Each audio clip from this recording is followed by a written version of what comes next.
Buenas tardes, señores estudiantes. Vamos a continuar nuestro estudio de pediatría y en la clase de hoy vamos a dedicarle tiempo a lo que es la displasia de cadera. La displasia de cadera es un tema de importancia por cuanto tiene que ser diagnosticado lo más pronto posible para evitar que nuestro diagnóstico sea fallido y repercuta directamente en lo que es la marcha de nuestro paciente y limite más el tratamiento. Mientras más tardío se diagnostique, el tratamiento pues va a ser mucho más complejo.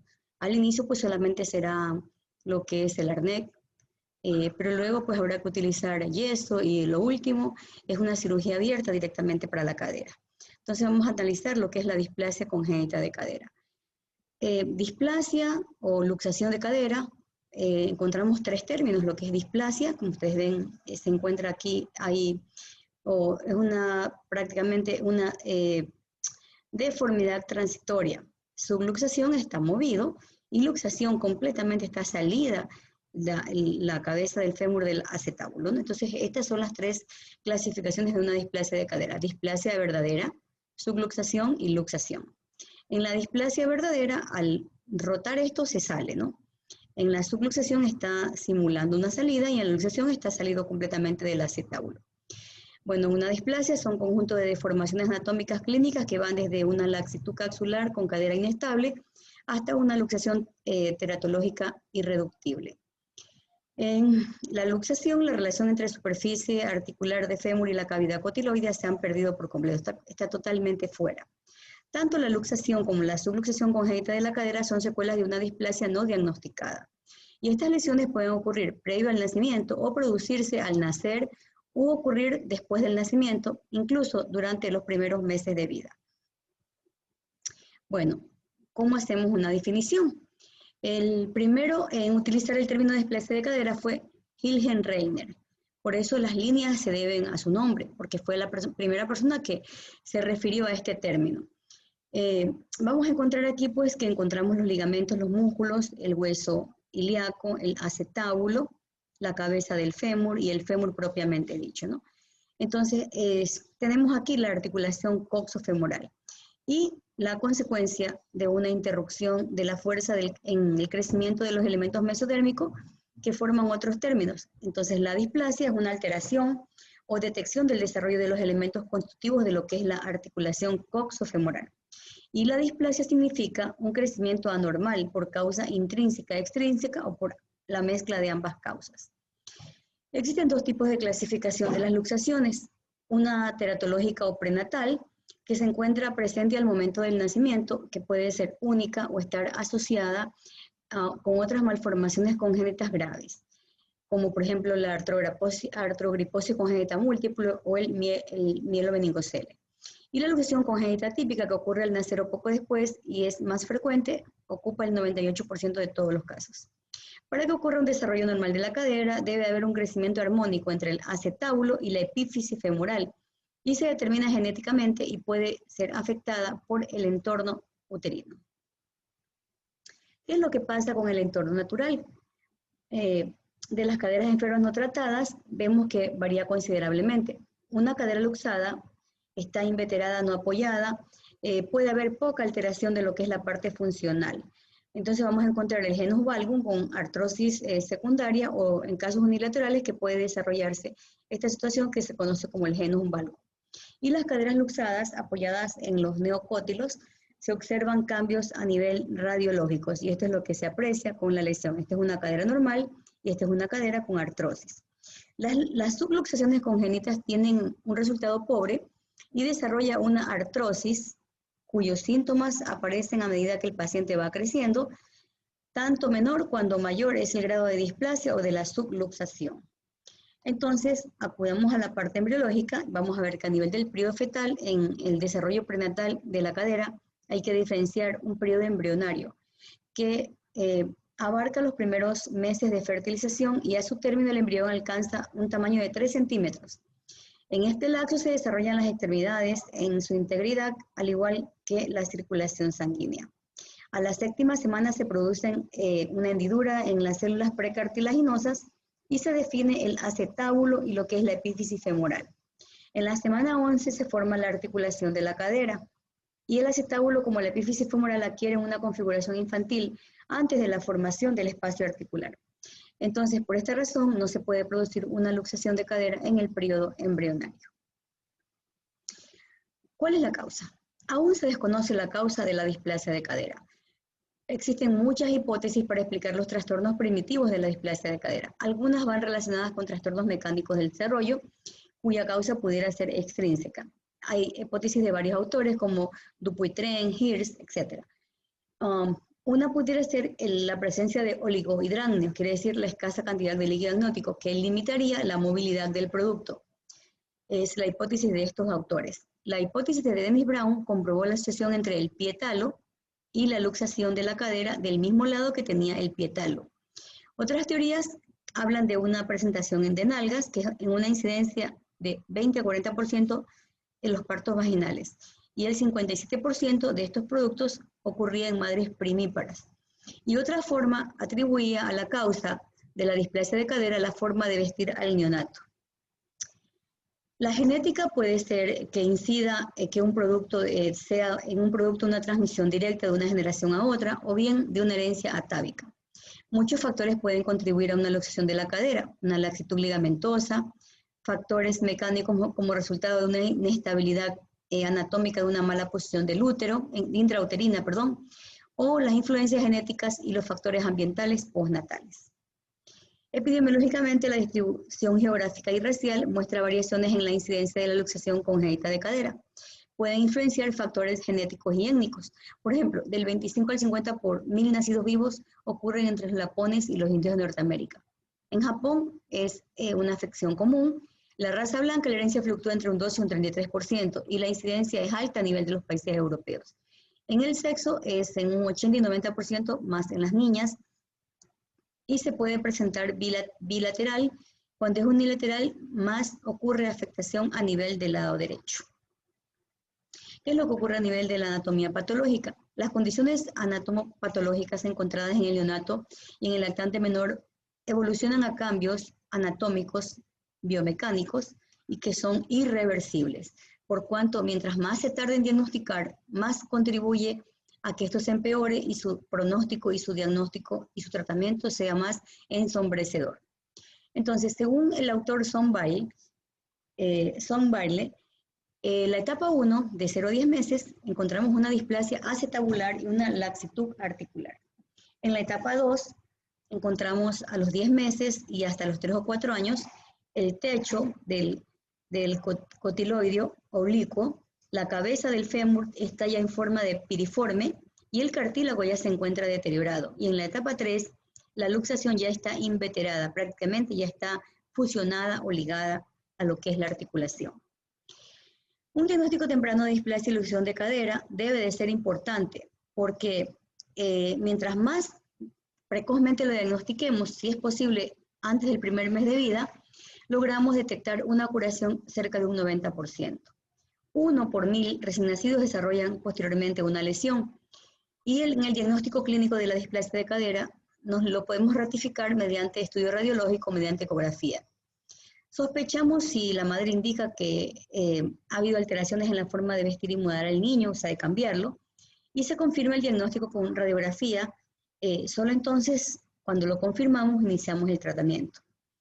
No hay un tratamiento inofensivo de la luxación congénita de la cadera. Esta es una maniobra que la hacemos para lograr esta situación, que la cabeza salga al rotar del acetábulo, la cabeza del fémur. Entonces se denomina el signo de Ortolani y Barlow. Primero agarramos el muslo en ángulo recto y apoyamos el pulgar cerca de la cara interna y el dedo medio a nivel del trocánter mayor. El segundo movimiento es un movimiento de abducción, es decir, lo alejamos de la línea media y vamos a encontrar el clic de entrada. Y un tercer movimiento, efectuamos la maniobra contraria y obtenemos la salida de la cabeza del fémur. Esta es una maniobra positiva para confirmar a través de un examen físico de una displasia de cadera.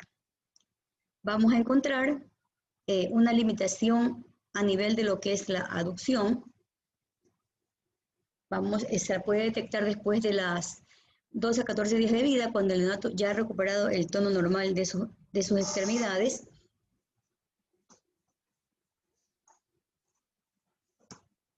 La abducción es inferior a 60 grados y entonces en este momento podemos sospechar de una luxación. Va a haber asimetría de los pliegues y esto tiene importancia sobre todo en el lactante mayor y en el niño que ya ha iniciado la marcha, porque va a ser una marcha con el signo del Trendelenburg. Un pie está normal y el otro prácticamente pues tiende a ser una marcha asimétrica que se denomina con el signo del Trendelenburg. El lado luxado asciende el pliegue del glúteo femoral y eso, bueno, ya sería un signo tardío. Miren cómo está aquí, esto es normal. Y miren aquí cómo se asciende de un lado y desciende del otro, ¿no? Los niños con luxación o subluxación suelen tener un retardo en el inicio de la marcha después de los 15 meses y entonces van a presentar a una marcha asimétrica, es decir, una cojera. Y presentan insuficiencia de los músculos glúteos medios, presentando una positividad del signo del Trendelenburg. Este es un Trendelenburg negativo. El niño apoya sobre el miembro al levantarse, el contralateral, la pelvis de este lado asciende. En este lado pues habría un Trendelenburg negativo porque es unilateral. El Trendelenburg positivo desciende si hay insuficiencia a nivel del glúteo. Y entonces vamos a encontrar, cuando es solamente la marcha a nivel de un solo lado, que hay rotación externa del miembro inferior afectado, mayor prominencia del trocánter mayor, aplanamiento de los músculos, limitación de la abducción y acortamiento del miembro que se encuentra afectado. Puede haber también la presencia del Trendelenburg positivo. Esto va a ocurrir cuando la luxación de cadera se trata de una luxación bilateral. Entonces, cuando tenemos aquí un Trendelenburg negativo, miren ustedes cómo está la marcha. En el Trendelenburg positivo va a descender porque ya hay insuficiencia glútea. Y en el Trendelenburg bilateral, la luxación, la marcha es de pato porque prácticamente está luxada ambas caderas, ¿no? Y este es otro signo importante que se denomina el signo de Galeazzi. Se hace en los niños, la maniobra de Barlow-Ortolani se realiza hasta el tercer mes de edad. Y del tercer mes en adelante podemos hacer el signo de Galeazzi. El niño acostado en decúbito dorsal, doblamos sus extremidades y miren cómo está esto, ¿no? Una extremidad va a estar más arriba que otra. Este es un signo de Galeazzi positivo.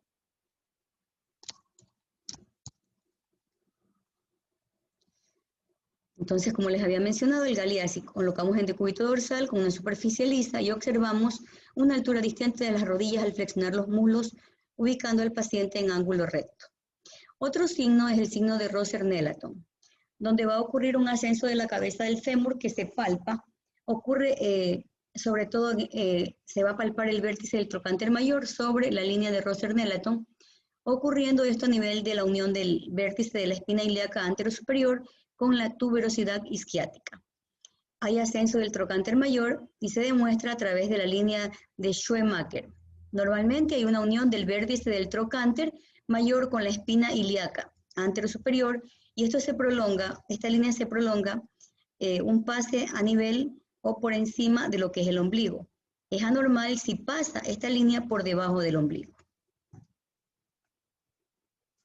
Y también nos podemos ayudar con diagnóstico por medio de imágenes. El diagnóstico radiológico se aconseja en niños mayores de 3 meses y es un requisito que debe de tener para que ocurra una buena radiografía, que el niño se encuentre en decúbito dorsal, que esté frontal y que los miembros inferiores estén extendidos, paralelos y simétricos. ¿Cómo sabemos que la radiografía está simétrica y cerrada? Porque las alas ilíacas deben tener el mismo ancho y los agujeros obturadores y la metáfisis proximal del fémur deben de estar iguales. Entonces aquí encontramos, miren ustedes cómo se encuentra aquí, ¿no? Los trocánter, las espinas ilíacas, y tenemos aquí el ángulo que forma al estar las líneas, con las líneas que se entrecruzan. Entonces vamos a ver que encontramos aquí una línea vertical que se denomina la línea de Perkins, y miren por dónde va el trazo. Traza una línea vertical en el ángulo acetabular que pasa en los núcleos de osificación de la cabeza del cuadrante interno inferior en una cadera normal. Pero esta línea es vertical, la cortamos con una línea horizontal que se denomina la línea de Hilgenreiner. Entonces, esta línea normalmente tiene que haber un ángulo menor de 28 grados. Si esta línea en el corte que se hace, el ángulo tiene mayor de 28 grados, estamos considerando que existe una displasia de cadera. El núcleo de osificación se encuentra a este nivel y en el área que está luxada, el núcleo del cuadrante inferior externo se encuentra hacia arriba.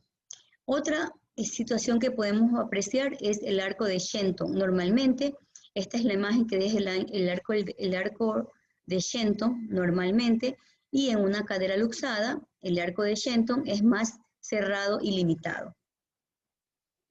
Entonces encontramos el ángulo de Coleman, que está formado con la convergencia de la línea de Hilgenreiner y otra que une los dos extremos del reborde cotiloideo.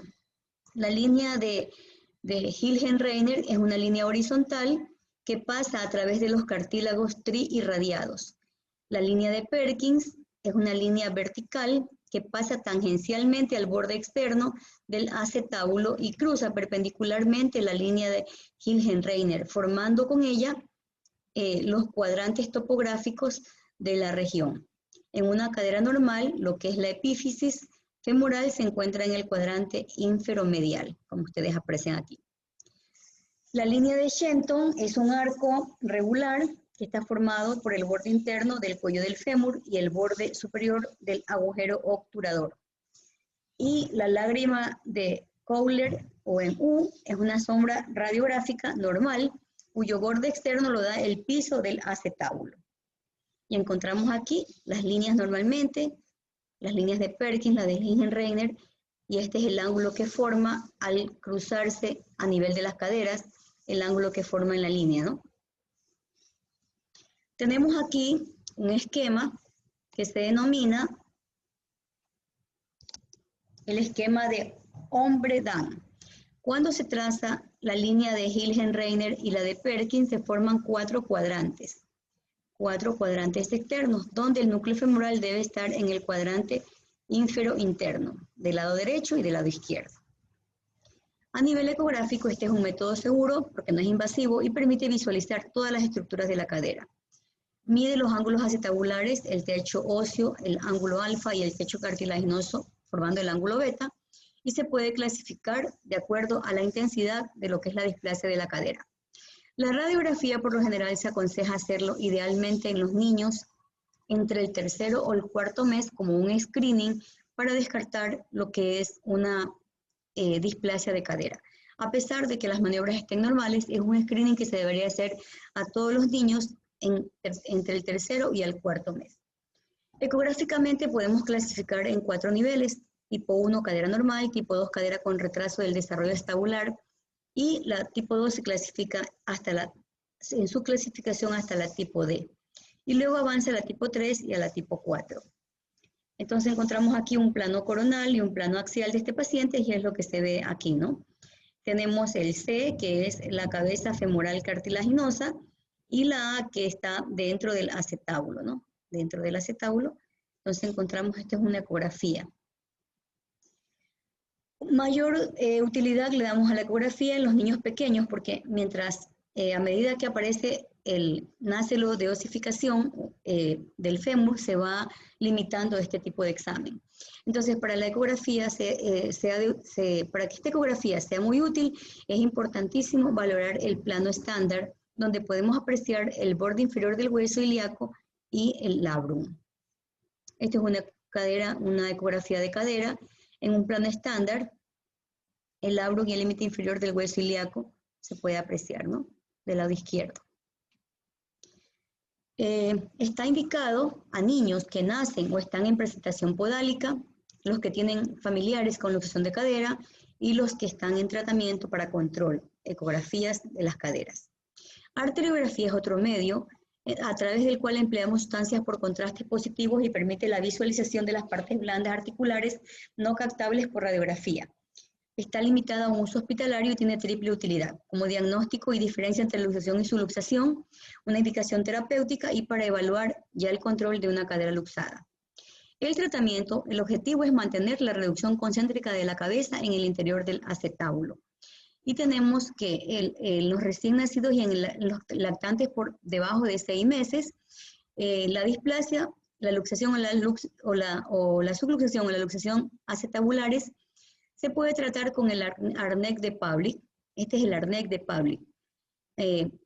Podemos utilizar otro tipo de órtesis como es la férula, pero lo más indicado es el arnés de Pavlik. El recién nacido con caderas positivas, con una maniobra de Barlow y Ortolani, se deben tratar por lo general con este arnés de Pavlik tan pronto como sea posible se realice su diagnóstico. El arnés es el método de tratamiento más idóneo y que va a corregirnos este tipo de situación patológica. El lapso que se lleva este arnés es durante 6 semanas y va a darle resolución al problema en un 95%. Si en las exploraciones ecográficas de seguimiento no se observa reducción concéntrica de la cadera después de 3 a 4 semanas de tratamiento con el arnés de Pavlik, se denomina enfermedad del arnés de Pavlik. En las exploraciones y en la ecografía de seguimiento no observamos reducción concéntrica de las caderas después de haberlo hecho durante 3 a 4 semanas de tratamiento. Ya consideramos que se ha formado la enfermedad del arnés de Pavlik. Ningún tratamiento en los pacientes, ningún tratamiento es enteramente inofensivo. Hay que recordar que se deben de cumplir 3 etapas. La primera etapa para lograr la reducción, se consigue una adecuada relación entre la cabeza y el acetábulo. La segunda etapa permite estabilizar la cabeza femoral para que ésta se mantenga firme en el acetábulo. Y la tercera fase permite la maduración a través del desarrollo y la osificación de las estructuras que forman la cadera. Entonces, la manera para lograr conseguir estas etapas va a depender de la edad en la que inicia el tratamiento y de la experiencia que se tenga con el método utilizado. Esta es una cadera luxada, como ustedes aprecian aquí. El uso del pañal doble está indicado en aquellos pacientes en quienes la cabeza del fémur está bien centrada y se debe estimular la maduración de la cadera. Si hay diagnóstico de displasia con luxación o subluxación, y este se realiza antes de los 3 meses, es posible realizar tratamiento con el aparato funcional, como son las correas de Pavlik, o con un cojín de aducción tipo Frecka. Aquellas caderas que no se puedan reducir con este tratamiento deben de ser operadas. Por lo general, casi siempre se encuentran obstáculos anatómicos que impiden la reducción y deben de ser eliminados quirúrgicamente, por ejemplo, una cápsula estrecha o un ligamento redondo largo, o una cabeza del fémur de tamaño tal que no se puede flanquear el istmo y el tendón del psoas. Esta es la correa de Pavlik, que mantiene en esta posición al niño y logra los 3 objetivos del tratamiento de los cuales hemos conversado.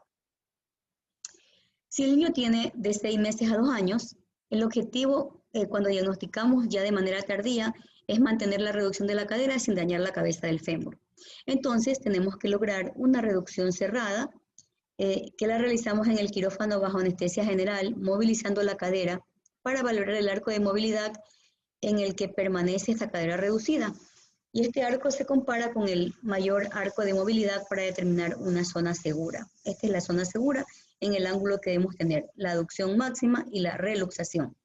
Y debe de persistir este tipo de tratamientos 4 a 8 años después de la intervención. La reducción, después de que hemos reducido la cadera, la mantenemos con un yeso bien moldeado en posición humana, con las caderas en moderada flexión y en abducción. Y confirmamos la reducción a través de una tomografía con corte único con una resonancia magnética. Si obtenemos una incapacidad para obtener una cadera medianamente reducida, cerrada, esto indica que hay que tener una reducción de tipo abierta y sobre todo en pacientes menores de 2 años, es raro que sea necesario un procedimiento secundario sobre el fémur o sobre el acetábulo. ¿Cuál es el tratamiento en los niños mayores de 2 años? En los niños de 2 a 6 años con luxación de cadera ya hay que de ley hacer una reducción abierta. Entonces ahí se realiza en ellos un procedimiento que se llama osteotomía femoral de acortamiento para disminuir la presión sobre el fémur. Sobre el fémur proximal y reducir al mínimo los riesgos de que ocurra una osteonecrosis. Y en el postoperatorio se inmovilizan a los pacientes con un yeso durante 6 a 12 semanas. Las complicaciones. Bueno, la complicación más grave de la displasia congénita de cadera se denomina necrosis avascular de la epífisis femoral.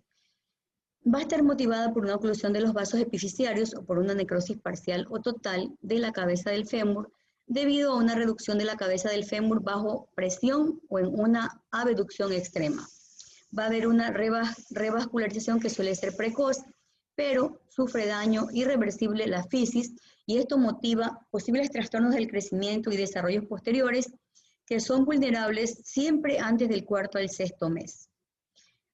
Puede ocurrir una reluxación, la subluxación residual o la displasia acetabular y puede haber complicaciones postoperatorias donde se incluyen las infecciones de la herida. Esto es lo que podemos conversar en relación a la displasia congénita de cadera. Muchas gracias y que pasen.